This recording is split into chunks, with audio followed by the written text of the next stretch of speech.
Hello everyone, so my name is Bhumika Singh. In this video, I'll be sharing with you the syllabus of civil engineering. तो आप लोगों ने बहुत request किया कि मैं आपके साथ सिविल इंजीनियरिंग का सिलेबस जो कि 4 साल में आप क्या क्या पढ़ोगे वो सारे सब्जेक्ट्स में आपके साथ शेयर करूं। तो इसके लिए मैंने ये डिटेल्ड वीडियो बनाया है। इसमें मैं आपको पूरा सिलेबस दिखाऊंगी, तो आप वीडियो में एंड तक बने रहें। तो चलिए स्टार्ट करते हैं सिविल इंजीनियरिंग के सिलेबस के बारे में जानने के लिए। तो सबसे पहले आपको फर्स्ट ईयर में देखिए, फर्स्ट ईयर में सबका सिलेबस सेम है, ठीक है। तो फर्स्ट ईयर का मैं नहीं दिखा रही हूँ, अगर आप चाहते हैं तो मैं उसका एक अलग से वीडियो बना दूँगी। तो सेकेंड ईयर से हम स्टार्ट करते हैं कि आपको क्या पढ़ना पड़ेगा। तो सबसे पहले हम यहाँ देख पा रहे हैं ये कुछ सब्जेक्ट्स के नाम आपको डिस्प्ले किया गया है। सबसे पहला है बायोलॉजी फॉर इंजीनियर्स। तो ठीक है, ये सेकेंड ईयर से जैसे मैंने आपको बताया कि आपका जो आपने ब्रांच लिया है उसके बारे में पढ़ाई आपकी स्टार्ट होती है। लेकिन दो ये सेकेंड ईयर की पढ़ाई है, बट फिर भी सारे ब्रांचेस को बायोलॉजी भी पढ़ना होता है, ठीक है। उसके बाद फिर हम आ जाते हैं इंजीनियरिंग मैकेनिक्स। सो इंजीनियरिंग मैकेनिक्स में बेसिकली आपको चैप्टर्स पढ़ाए जाएंगे जैसे फ्रिक्शन, बेसिक स्ट्रक्चरल एनालिसिस, जिसमें आपको method of sections, method of joints, ये सब आपको पढ़ाई जाएंगी। ट्रसेस के बारे में पढ़ाई जाएंगी। फिर centroid, centre of gravity, virtual work and energy method, review of particle dynamics, introduction to kinetics of rigid bodies, mechanical vibrations, ठीक है। और मैं आपको बायोलॉजी के भी चैप्टर्स बता देती हूँ। तो वो चैप्टर्स रहेंगे आपके क्लासिफिकेशन, ठीक है, hierarchy of life forms at phenomenological level, और फिर आपके रहेंगे genetics, biomolecules, enzymes, information transfer, macromolecular analysis, metabolism. तो ये दोनों हमारे हो गए। उसके बाद आपके पास आते हैं एनर्जी साइंस एंड इंजीनियरिंग। तो एनर्जी साइंस में आपको क्या पढ़ना पड़ेगा? एनर्जी साइंस में आपको एनर्जी सोर्सेज के बारे में, हमारे एनर्जी सोर्सेज क्या हैं, फॉसिल फ्यूल्स, कोल, ऑयल, ये सब के बारे में हम थोड़ा डिटेल में पढ़ेंगे। जैसे wind energy, solar energy, nuclear energy, ये सब हमने किया है ना जूनियर क्लासेस में। तो वही हम ब्रॉड फॉर्म में इसको पढ़ने वाले हैं। फिर आता है हमारा एनर्जी एंड एनवायरनमेंट। इसमें हम कैसे एनवायरनमेंट में एनर्जी को यूज़ कर सकते हैं, जैसे कि कार्बन फुटप्रिंट के बारे में जानेंगे, एनर्जी कंजम्पशन एंड सस्टेनेबिलिटी, तो ये सब के बारे में हम पढ़ेंगे। फिर आता है हमारा civil engineering projects connected with the energy sources. तो मतलब ये एनर्जी सोर्सेज से मिलकर मतलब जो भी जैसे ग्रीन बिल्डिंग है, तो ये सारे जो सिविल इंजीनियरिंग प्रोजेक्ट्स के अंडर आते हैं ना, तो उनके बारे में हम पढ़ेंगे, ठीक है। फिर आता है हमारा इंजीनियरिंग फॉर एनर्जी कंजर्वेशन, जैसे हम लीड रेटिंग, ये सब के बारे में पढ़ेंगे इसमें। देन मैथमेटिक्स 3, इसमें ये basically transform and discrete mathematics होने वाला है, जिसमें हम पढ़ेंगे मॉड्यूल 1 में ट्रांसफॉर्म कैलकुलस 1, ट्रांसफॉर्म, फिर मॉड्यूल 2 ट्रांसफॉर्म कैलकुलस 2। उसके बाद sets, relations and functions already किया है हमने, है ना, बहुत बार। फिर prepositional logic, partially ordered sets, algebraic structures, introduction to counting, introduction to graphs। तो बेसिक्स हैं, बस थोड़े डिटेल्ड फॉर्म में हो जाएगा। इसके बाद हम आते हैं ह्यूमैनिटीज़। ह्यूमैनिटीज़ बेसिकली इंग्लिश है, ठीक है। मतलब थोड़े इतने टफ नहीं, मतलब ये सारे सिलेबस से थोड़ा हट के ये इंग्लिश रखा गया है, ताकि मतलब ठीक है लोगों को मज़ा भी आए पढ़ने में। तो उसमें क्या है कि हम बेसिकली इंग्लिश में क्या सीखने वाले हैं, communication through documents, types of technical writing, ठीक है, टाइप्स ऑफ कम्युनिकेशन क्या होता है, तो ये सारे बहुत बेसिक सी चीज़ें, एथिक्स, बिजनेस एथिक्स, एटिकेट्स, ये सब हम पढ़ने वाले, ठीक है। ईमेल, टेलीफोन, इंजीनियरिंग एथिक्स, और टाइम कैसे मैनेज करना होता है, ये सब पढ़ेंगे। फिर हमारा इंट्रोडक्शन टू सिविल इंजीनियरिंग। तो इंट्रोडक्शन टू सिविल इंजीनियरिंग में बेसिकली आपको फर्स्ट रहेगा कि बेसिक अंडरस्टैंडिंग, मतलब कि व्हाट इज़ सिविल इंजीनियरिंग, ठीक है, आपने लिया है, बट आपको डिटेल फॉर्म में जानना तो होगा ना कि सिविल इंजीनियरिंग है क्या। व्हाट इज़ इंफ्रास्ट्रक्चर, मतलब what are the basics of engineering life and ये सारी चीज़ें। फिर history of civil engineering, civil engineering कहाँ, उसका हिस्ट्री क्या है आखिर, ठीक है। फिर overview of national planning for construction infrastructure development, fundamentals of architecture and town planning, ये सब आप पढ़ोगे। जैसे डेवलपमेंट ऑफ स्मार्ट सिटीज़ कैसे क्या हो सकता है, बिल्डिंग सिस्टम्स क्या है, एस्थेटिक्स कैसे हम यूज़ कर सकते हैं।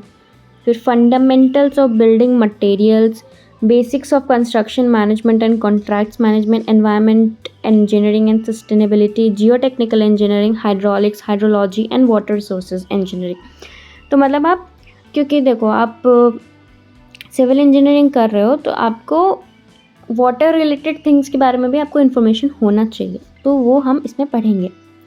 फिर आप इसमें ये भी पढ़ोगे ओशन इंजीनियरिंग के बारे में, power plant structure, structural engineering के बारे में। एक्चुअली सारे सब्जेक्ट्स जो बाद में जाके बहुत डिटेल्ड फॉर्म में एक एक सब्जेक्ट बन जाएगा ना, वो इस सब्जेक्ट में आप एक एक चैप्टर करके पढ़ने वाले हो, ठीक है।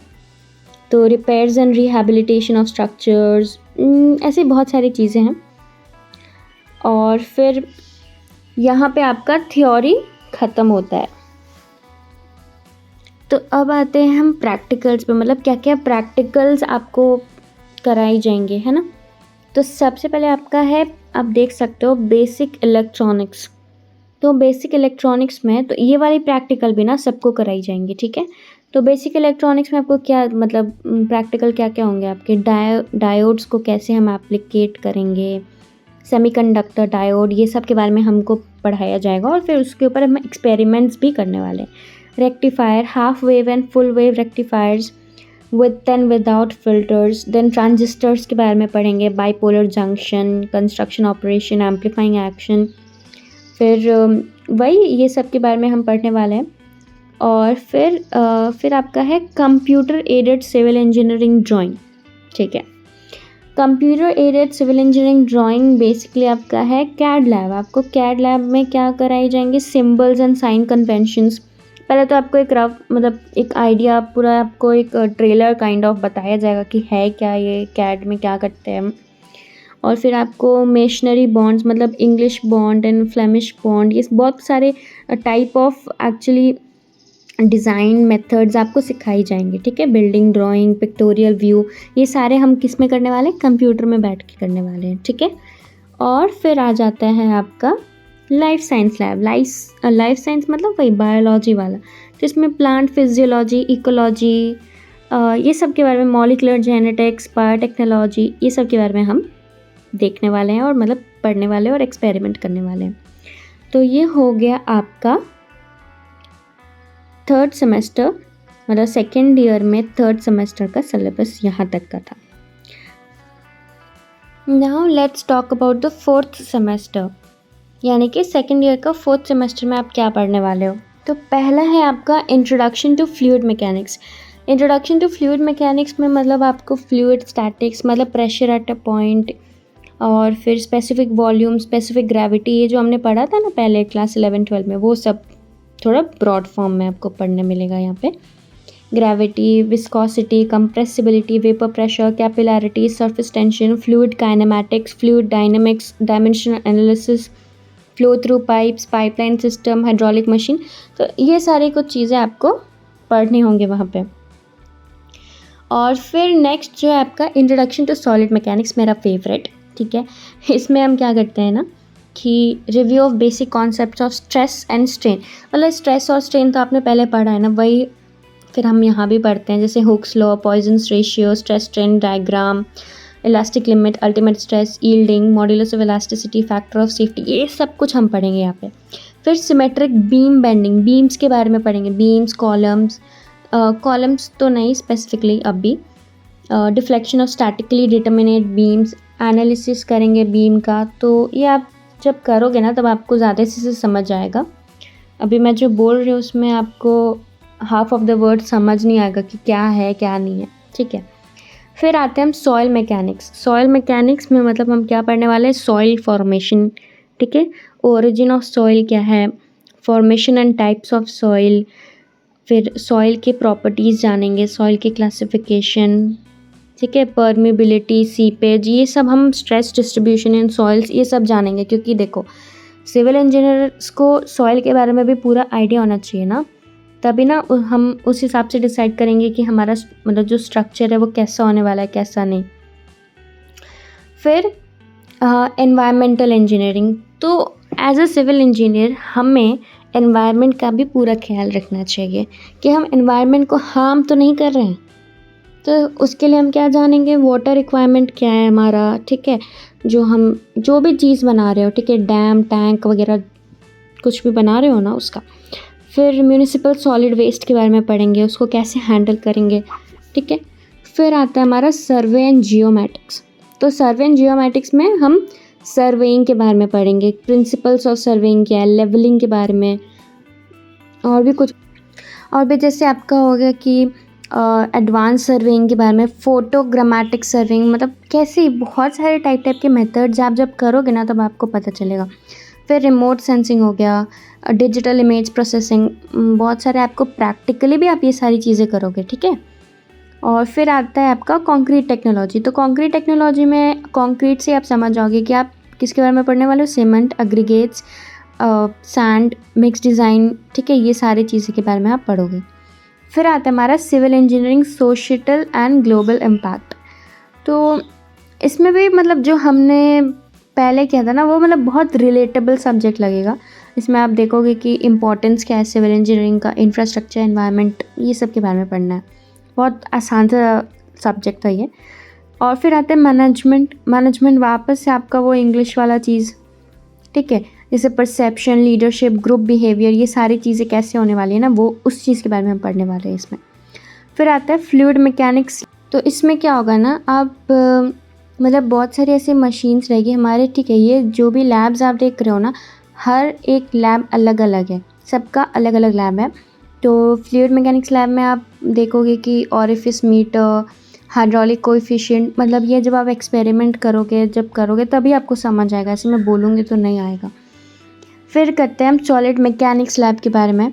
तो सॉलिड मैकेनिक्स लैब में आप वो bending test on mild steel, मतलब जो स्टील होता है ना, स्टील के ऊपर बहुत सारे टेस्ट परफॉर्म होंगे, ठीक है, जिससे उनको खींच के देखेंगे, लाइक टेंसाइल स्ट्रेंथ उसका चेक करेंगे, ठीक है, उसके ऊपर लोड डालेंगे, फिर लोड टेस्ट चेक करेंगे, कितना लोड वो बियर कर पा रहे हैं, उसकी स्ट्रेंथ क्या है। तो ये सारी चीज़ें हम इसमें देखने वाले हैं।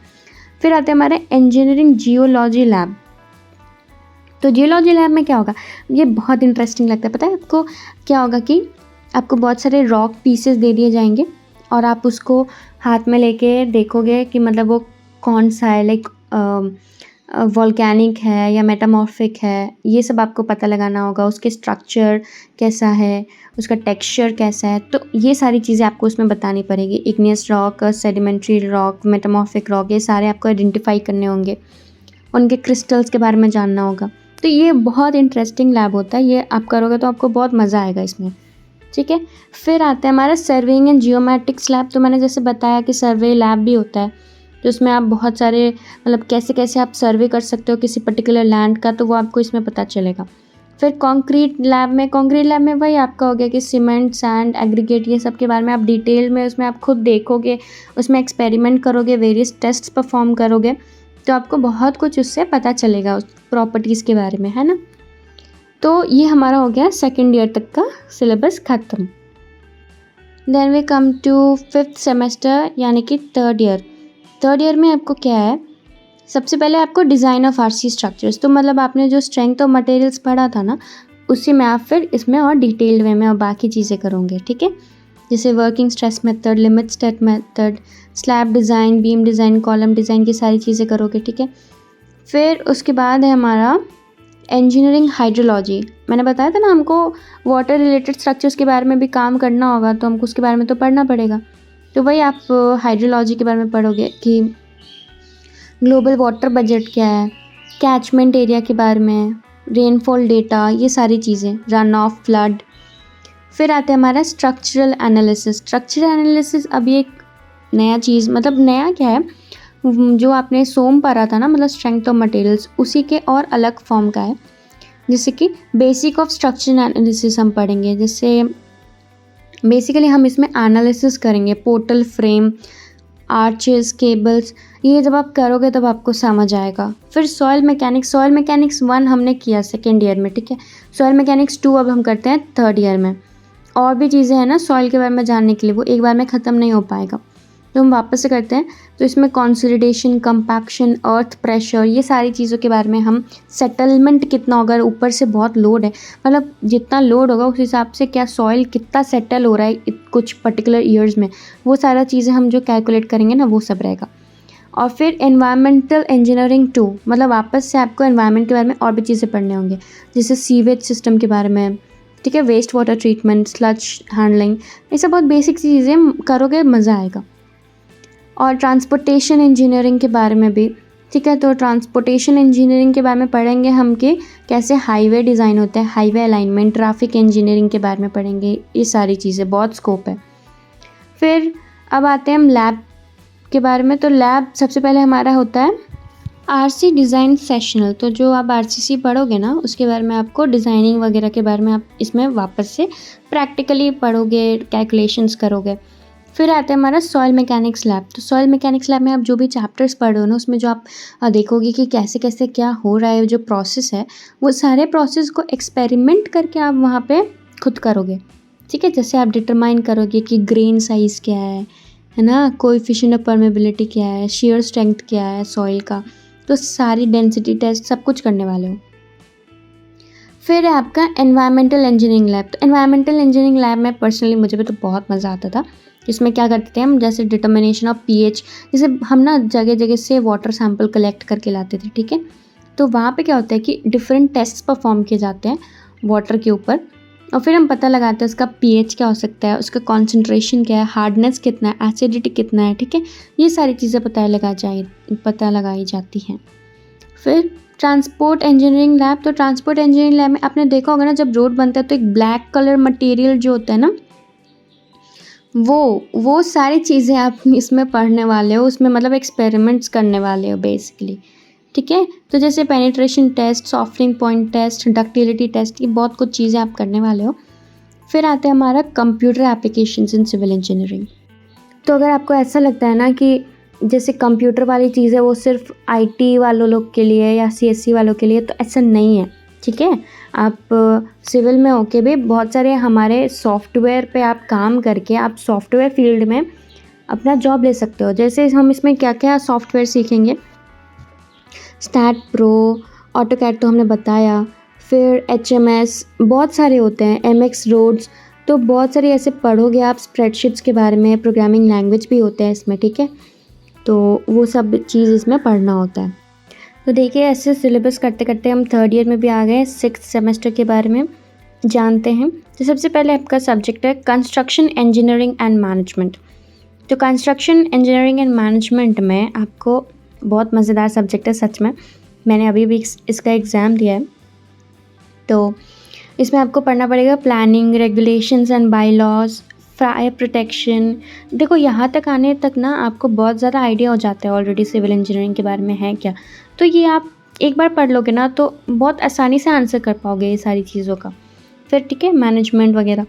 फिर आते हैं हम engineering economics, estimation and costing. तो एस्टिमेशन एंड कॉस्टिंग बहुत इंपॉर्टेंट चैप्टर है, जिसमें आप जैसे मान लो कोई स्ट्रक्चर बना रहे हो, कोई घर बना रहे हो, तो उसमें कितना आपको मशीनरी चार्जेस, लेबर चार्जेस और आपके सीमेंट वगैरह जितने भी मटेरियल्स आपको लगेंगे उसके चार्जेस कितना है, कितना रेट है, तो वो सारी चीज़ों के बारे में आप इसमें पढ़ोगे, ठीक है। फिर आता है आपका वाटर रिसोर्स इंजीनियरिंग के बारे में पढ़ते हैं। वाटर रिसोर्सेज में हम क्या पढ़ेंगे कि ओपन चैनल फ्लो, इरिगेशन कैसे है, सॉइल वाटर प्लांट रिलेशनशिप, तो वही सारी चीज़ें हम ना वापस से ब्रॉड फॉर्म में पढ़ते हैं, ठीक है, ग्राउंड वाटर के बारे में। फिर design of steel structure. Design of steel structures में हम क्या करते हैं, design of tension members, design of compression members, design of beams, हम डिज़ाइन करते हैं सारी चीज़ों को, ठीक है। फिर है आपका मतलब उसके बाद हम देखिए ऑप्शन आ जाता है, तो ऑप्शन में हमारे कॉलेज में है फाउंडेशन इंजीनियरिंग, ठीक है। तो फाउंडेशन इंजीनियरिंग में हम वापस से वही सॉइल के बारे में पढ़ते हैं, ठीक है, साइट इन्वेस्टिगेशन, सॉइल एक्सप्लोरेशन, ये सारे डीप फाउंडेशन, शैलो फाउंडेशन। उसके बाद वापस से 2 सब्जेक्ट के बीच में ऑप्शन है, तो हम इसमें करते हैं सॉरी ये वाला तो नहीं होता है। फिर हम स्ट्रक्चरल एनालिसिस 2 पे आते हैं। तो स्ट्रक्चरल एनालिसिस 2 पे हम करते हैं वही वापस से एनालिसिस वगैरह करते हैं, plastic analysis, approximate methods of joints और एनालिसिस स्ट्रक्चर्स, ये सारी चीज़ें, ठीक है। उसके बाद आपका आता है soft skills and interpersonal communication. तो वापस से इंग्लिश का तड़का फिर से लगता है। तो इंग्लिश में वही आपकी basic communications, business communication, language और कुछ शॉर्ट स्टोरीज़ वगैरह भी आपको पढ़ाई जाती हैं, ठीक है।